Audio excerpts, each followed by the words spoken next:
Muy bien, gracias.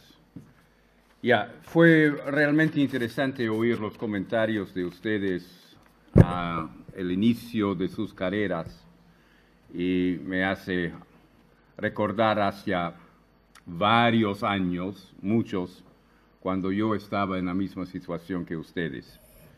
Y empecé como biología marina, no porque realmente me interesaba tanto la biología, me interesaba mucho la gente que vive del mar o de la costa, y más la parte humana, que hacía muchos años había muy poco de cursos en universidades que entraban en este aspecto. Bien. Mi título es in English, Building Capacity to Practice Coastal and Marine Governance. And I know that governance can be a difficult word.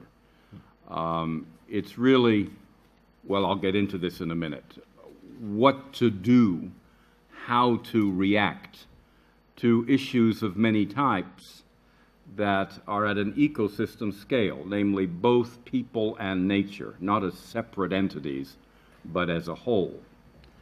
And I think that the first point to make, particularly for you who are beginning your careers, is that you're starting in a very, very different place.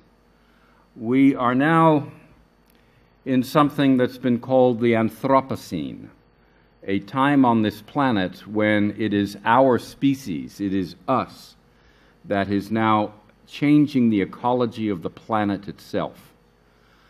One of the things that this means is that we need to, where we are affecting the planet as a whole, and I think for those of you who are beginning your careers, one idea that I would urge that you bear in mind, and that the Campus do Mar is designed to help you do, is to not only look down at smaller and smaller details. Basically, contemporary science has been largely about applying a microscope to the various elements of a socio-ecological ecosystem. What we need to do is to apply a macroscope and look at the bigger whole. The Anthropocene demands that we do that. And,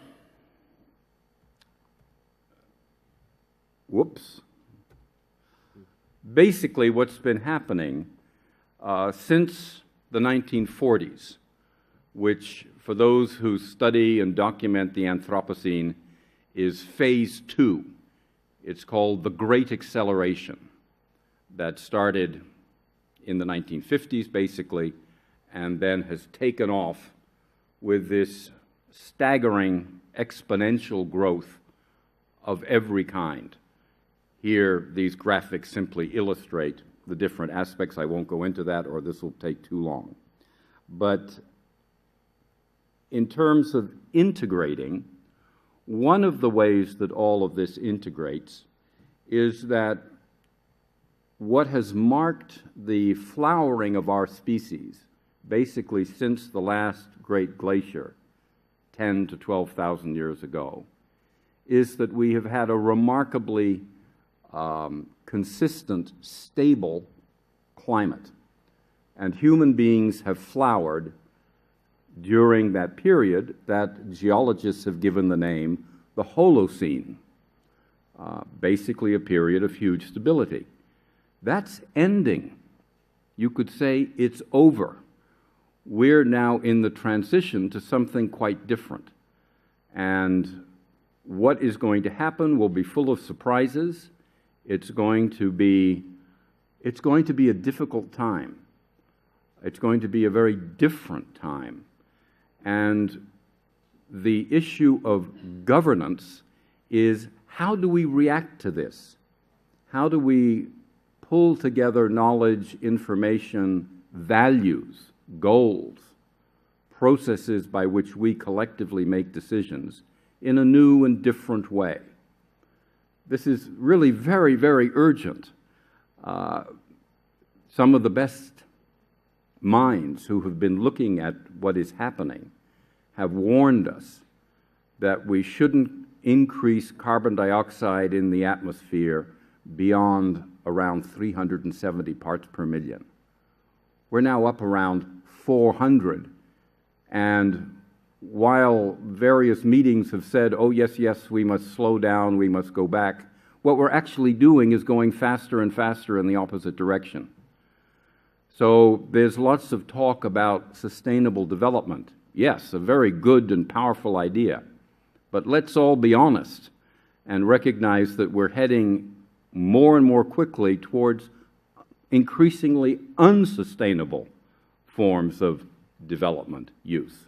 That does not mean that the future is bleak. It means that we need to think differently. And governance is at the heart of how we react to these things. Oh goodness, I was looking at this and I just see that this came up now. This has two pictures and you have to realize it's the big one. So this is simply showing since throughout the Holocene, the average temperature of this planet has not varied more than +1 or -1 degrees Celsius in all that period of time. We're now hoping that we can avoid going any further than +2 degrees. So far, we've got to +7. So we're still inside that band, but we're rocketing out of it. I think that where we've got to, and what certainly encourages me, is that the latest version of what are we dealing with has been drawn with this remarkably simple picture that ecosystems, or socio-environmental systems, the two words mean the same thing, and I put the word socio-environmental here because in Europe, sometimes if you use the term we use in America, ecosystem governance or ecosystem change, people think, oh, that's just about the environment. No, no, no, no. It's about both the environmental and the social domain. The interactions between the two is where ecosystem governance comes in. The governance dimension is really crucial because it's all about what do we do collectively about the cumulative impacts of what is happening. And what we need is predictable, efficient, accountable governance systems at the level of a town like Vigo or like Galicia or like Spain or like the EU or the planet as a whole. My few days here in Galicia once again make it clear, like any other place that I've worked, that the existing governance system is perhaps predictable in a not very positive way. It's certainly not very efficient. It doesn't really seem to be accountable, and it's not really dealing very effectively with the issues that are shouting at us. I had an interesting meeting last night with one of these Acción Costeras groups, and passions ran high, as indeed they should. So governance is at the core. And yet our capacity, and I think that this program of the Campus do Mar is one of the many attempts to get at this fundamental issue, that our collective capacity to practice an integrating macroscope using approach is very poor. We're not good at it. I don't think we teach it very well. We are not, I don't think, learning from the collective experience of the last 40 years in the way that we should be. And that most of us have been trained and continue to be trained in very specialized fields, particularly for a PhD. You have to go down, down, down to produce something new and different smaller and smaller. That is very good discipline. That's not bad, but one needs to connect it to the bigger picture. I would say that if one looks around the world at the various initiatives that are called coastal and marine management or governance or whatever you want to call it, what we see is an increasing number of technically excellent studies, plans, even proposals, even formally adopted. Looked at all the world conventions, but they are not being implemented. It's the changes in behavior that are required, and that's where things fall down. That, I think, is the core problem, the core challenge, or the core opportunity. And for those of you wondering what you're going to do and how you're going to make a living, I would urge you to look up and figure out ways to deal with these issues at a broader scale and apply your specialized knowledge to those broader issues. Okay, so let's just remind ourselves as to what this funny term ecosystem governance means. And this is one of many definitions, but really if one put all the definitions up, they're pointing in the same direction. Key point, it's formal and informal arrangements, institutions, and mores, customs. That structure, how do we use our resources and environment? That's what the conversation was about last night. How do we evaluate problems and opportunities in a way that looks at the whole and not just the parts? Very important, basically, what are the rules? What behavior is acceptable or forbidden? There was a lot of talk about that last night. And what Elinor Ostrom teaches us, and she has a lot to teach us, is that how rules and sanctions are applied is critical to how resources are used. So my good friend Javier Sanz comes out of law, out of jurisprudence, out of public administration. That is very, very relevant to what we are talking about. In fact, it's really at the heart of it, but it's not the only part of it. Now, one of the challenges that all of you face, that those of us trying to practice this ecosystem approach, is that it requires integrating two very different ways of thinking, really ways of seeing.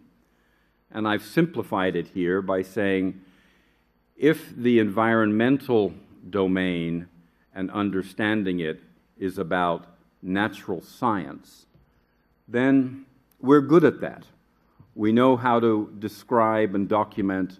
We put forward scenarios that are very carefully thought through, very logically, technically sound. And we have a very interesting system of peer review so that presumably things that get put forward in the published literature are indeed sound, are indeed contributions to the body of knowledge. As several people said, mi granito de arena, my little contribution to what we know about the bigger system. In governance, what we have to do is to integrate that with the societal realm of things, which is a very different game. Here we're talking about values. Science tries very hard to be value neutral. It's about where do we want to go? What's the goal? Science informs you as to what the consequences of different goals might be, but the making of the goal is something, and this is where we get into difficulties, it's a political process. It's a social process, and it's often seen as mysterious and strange. But that's this side of ecosystem management. It's all about rules and procedures, bargaining and compromise. It's not about peer review. It's about who makes the best argument and who can propose something. Now in fisheries, we've given up on all sorts of things, and we're saying, well, let's privatize. Let's make this public resource belong to a few people, and maybe they'll manage it better. Maybe. Look at the evidence. Apply some science to that and see what you see. It's not quite that simple. So, in this governance realm, I believe we need to focus on issues, problems, and opportunities. Otherwise, one gets quickly lost. And those problems and opportunities group into three big categories. You can read them. This is all quite well known.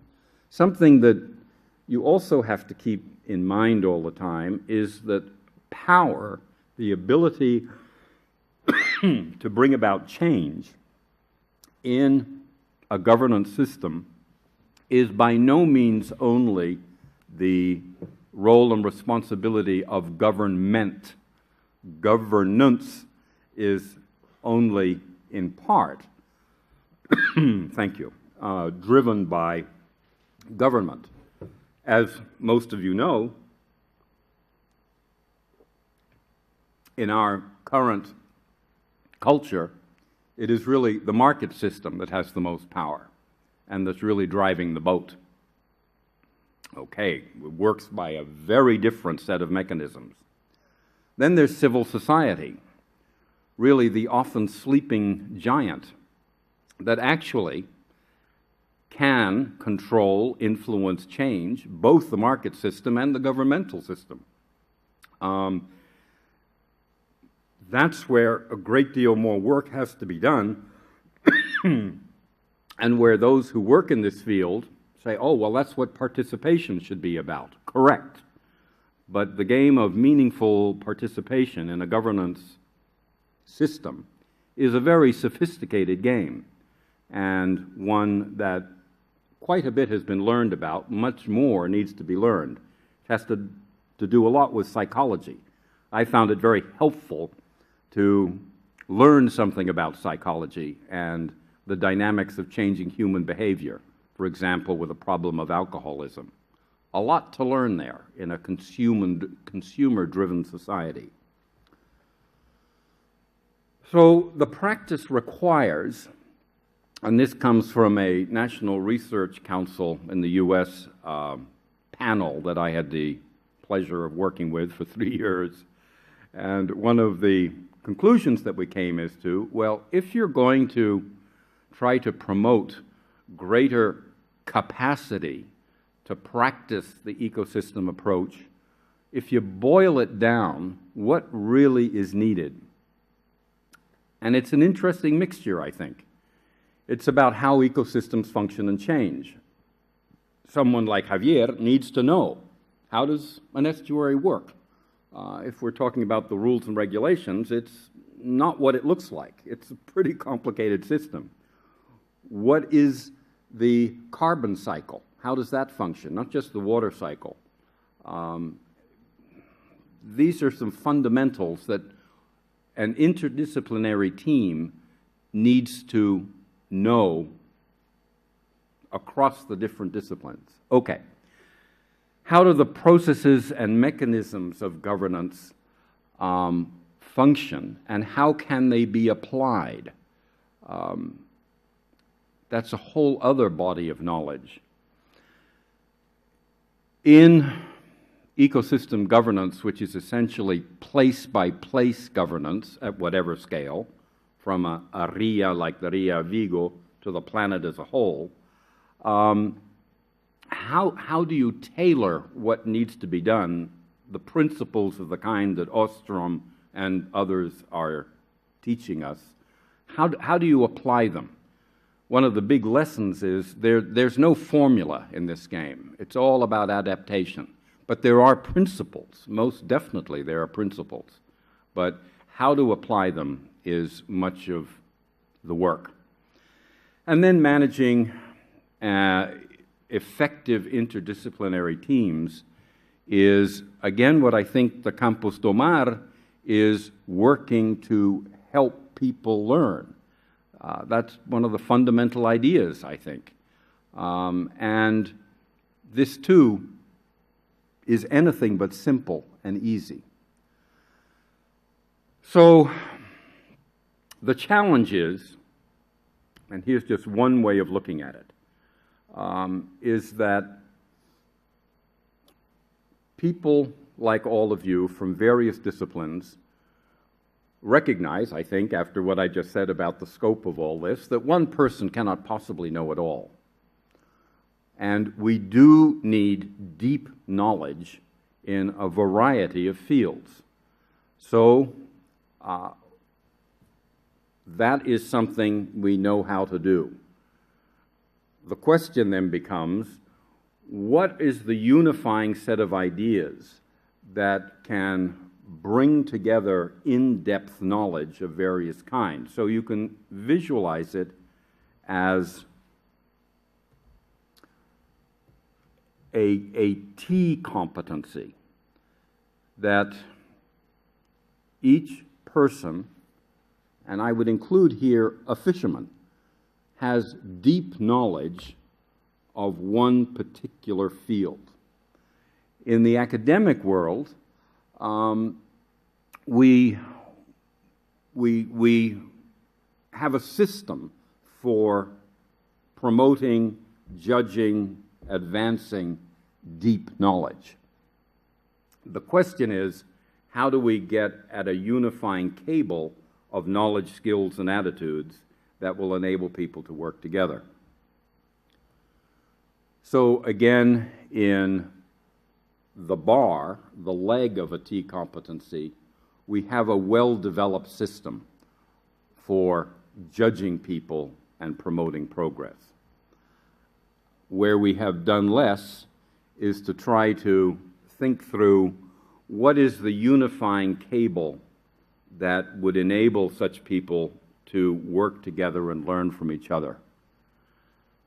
I had the pleasure of working with a group of practitioners, mostly from Latin America. This was through the LOEX program. I won't go into that, but to see if we could work our way through as to what did we, from our experience, feel that the key cable of unifying ideas are that would complement in-depth knowledge of an economist or a biologist or an educator or an economist or whatever. What's that column? And our hypothesis, but it is a hypothesis, is that these are perhaps the 6 core competencies. And these have been further developed through training courses. We've even tried to think through how would you certify, just as doctors are certified, or lawyers are certified, or carpenters are certified, that they know how to do this. Not just think about it, but do. And the thought is that perhaps these are the 6 key competencies. I don't have time, and you probably are all tired of a long morning, but these can be rearranged, if you like, into looking back to understand a place and the context, the past. You cannot really look to the future without understanding the past in a given place. How did we get to where we are before you ask, what is the future that we desire?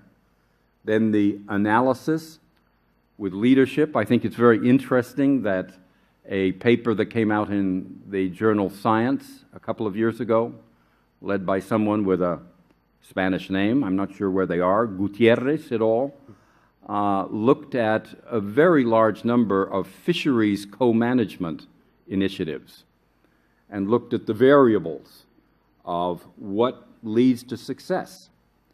And I think somewhat to their surprise, the conclusion was very clearly the number 1 variable was leadership. Oh my goodness. Can we teach leadership? or is leadership just an innate, inborn gift?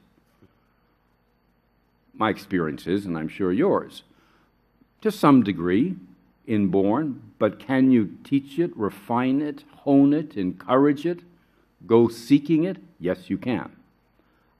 So don't brush aside leadership. It's really crucial. The other points I have already discussed. I think that what we all need to learn is how in a given place do you put forward suggestions for a path to a positive future in phase 3 of the Anthropocene, and give it political currency. There's a lot of knowledge out there as to how to do this. It needs to be brought together. And, very importantly, as I talk about the future, we need to do a much better job of figuring out what do we monitor, how do we monitor, and how do we learn? How do we, in other words, get in place the fundamentals for the practice of adaptive management or adaptive governance that is well informed? That's, again, mixing the best of science with an understanding that this is about goals, values, priorities, etc. Okay, in summary, first statement, I've been saying here in Galicia, and I see a few people look a little cross or worried. You mean it's not all about science and technology? My conclusion is no. This is above all a socio-political process that must be or should be informed by the best available knowledge. But just look at what's happening in the United States. There we have lots of knowledge that global change, climate change is happening, and you have number of very high-level politicians who simply say, it's not true. It can't be true, because that means we'd have to change how we think and what we do, and we don't want to do that. So therefore, as in the old days, take those people, tie them to a stick, and burn them. They're heretics. Get rid of them. That's what we have to deal with. It is, when things get tight, very obviously a socio-political process. Okay. I think as budding practitioners, if you're thinking about your thesis topic, define your issues carefully. Try to drive it at issues that have both social and scientific aspects, and see if you can learn about the dynamics between the two. Understanding and better doing meaningful and sustained participation is the basis of creating political will. There's lots of moaning and groaning about, oh, where's the political will? Well, if political will isn't there, it's because civil society is asleep or thinking about other things.